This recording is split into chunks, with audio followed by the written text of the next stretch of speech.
dan hatimu pun sedih. Ingatkah seorang mendoakanmu?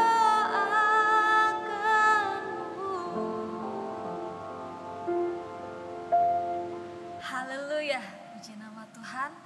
Kembali kita berkumpul dalam sarapan pagi, sarapan rohani kita semua di pagi hari ini. Satu ayat di dalam 1 Tesalonika 5 ayat 17.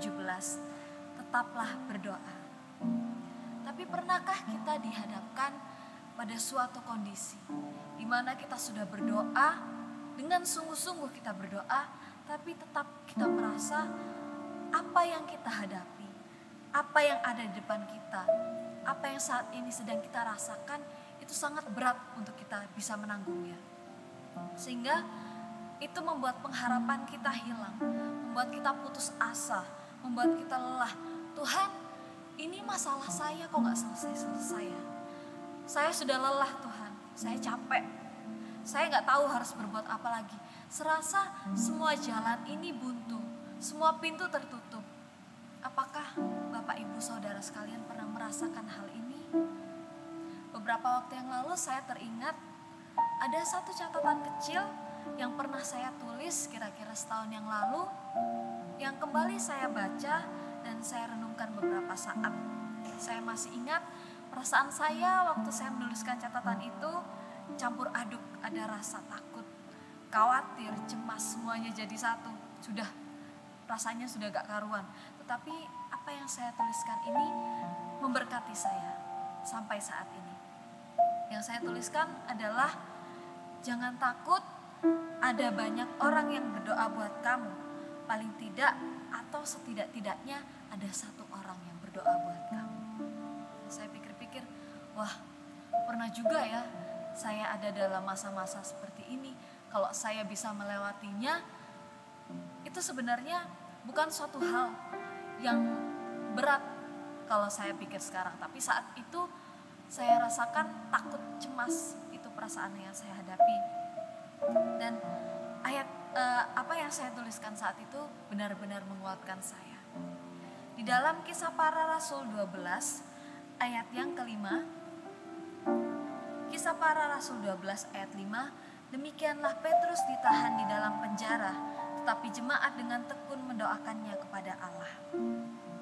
Di sini adalah saat saat Rasul Petrus dia ditangkap, ditahan di dalam penjara karena memberitakan Injil. Ini bukan pertama kalinya dituliskan para rasul ditangkap dan dipenjara karena memberitakan Injil, tetapi ini adalah pertama kalinya ada suatu tindakan yang dilakukan. Yakobus, Rasul Kristus, dibunuh dengan pedang, dan saat itu Petrus juga ditangkap, tinggal menunggu beberapa saat lagi sebelum dia dieksekusi. Tapi kalau kita baca dari ayat Kisah Para Rasul 12 ayat yang kelima, ada dikatakan jemaat dengan tekun mendoakannya kepada Allah. Sehingga kita tahu kalau kita baca di ayat-ayat selanjutnya, Petrus diluputkan. Ada malaikat yang Tuhan kirimkan untuk melepaskan dia, yang menggugurkan rantai yang saat itu membelenggunya. Saat itu dituliskan bukan Petrus yang berdoa agar dia bisa dilepaskan, tetapi ada orang lain yang digerakkan, ada orang lain yang rindu, ada orang lain yang berdoa buat dia. Di ayat yang ke-12 dari Kisah Para Rasul 12, dan setelah berpikir sebentar, pergilah ia ke rumah Maria, ibu Yohanes yang disebut juga Markus. Di situ banyak orang berkumpul dan berdoa. Bahkan sampai pada saat Petrus keluar dari penjara, masih ada orang-orang yang berkumpul, masih ada orang-orang yang berdoa buat dia. Dari ayat-ayat yang sudah kita baca, di situ kita tahu bahwa bahkan pada saat kita sedang tidak berdoa, ada orang lain yang berdoa buat kita. Mereka ini adalah para pendoa. Mereka berdoa bukan buat diri mereka sendiri secara pribadi, tapi mereka berdoa buat orang lain, buat kepentingan orang lain. Dari kisah Petrus ini kita belajar bahwa kita tidak sendiri. Bahkan saat kita merasa kita seorang diri, saat kita merasa kita menjalani semua masalah kita yang berat seorang diri, kita mungkin tidak sadar bahwa ada orang-orang yang Tuhan telah kirimkan untuk berdoa buat kita. Setidaknya ada satu orang yang berdoa buat kita. Tanpa kita tahu, mereka, orang-orang itu berdoa, pendoa-pendoa syafaat itu mereka berdoa. Mungkin mereka tidak mengenal kita secara pribadi, tapi ada Tuhan yang menggerakkan mereka untuk berdoa.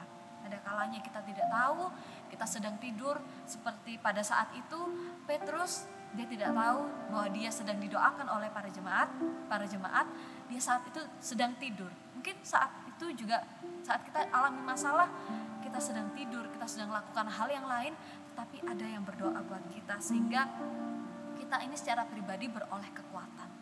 Kita tidak tahu dari mana tiba-tiba kita dapatkan damai sejahtera, tetapi itulah kuasa doa.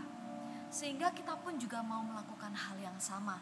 Pada saat Tuhan gerakkan kita untuk berdoa, kita tidak tahu kita harus berdoa buat siapa, kita tidak tahu kita berdoa untuk apa, untuk orang yang kita tidak kenal, kita harus doakan itu. Saat Tuhan gerakkan hati kita turuti apa kemauannya Tuhan.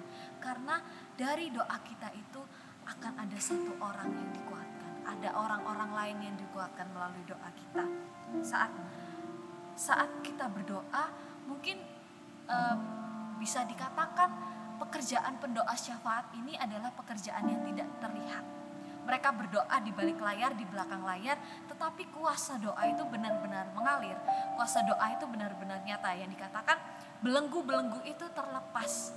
Itu karena ada kuasa doa. Bukan kita yang berdoa buat diri kita sendiri, tetapi ada orang lain juga yang mendoakan kita. Mungkin kita tidak sadar ada Bapak Ibu Gembala, ada pendoa-pendoa syafaat, mereka berdoa buat kita. Mereka berdoa buat orang-orang percaya, buat kita yang saat ini sedang menghadapi masalah. Jadi jangan takut, jangan khawatir. Pada saat sepi, pada saat sedih, Tuhan bersama kita dan Tuhan kirimkan orang untuk berdoa buat kita. Karena setidaknya ada seorang yang berdoa buat kita, seorang mendoakan. Puji nama Tuhan, renungan kita pagi hari ini kita mau rindu untuk kita tetap percaya bahwa ada seorang yang mendoakan kita. Haleluya.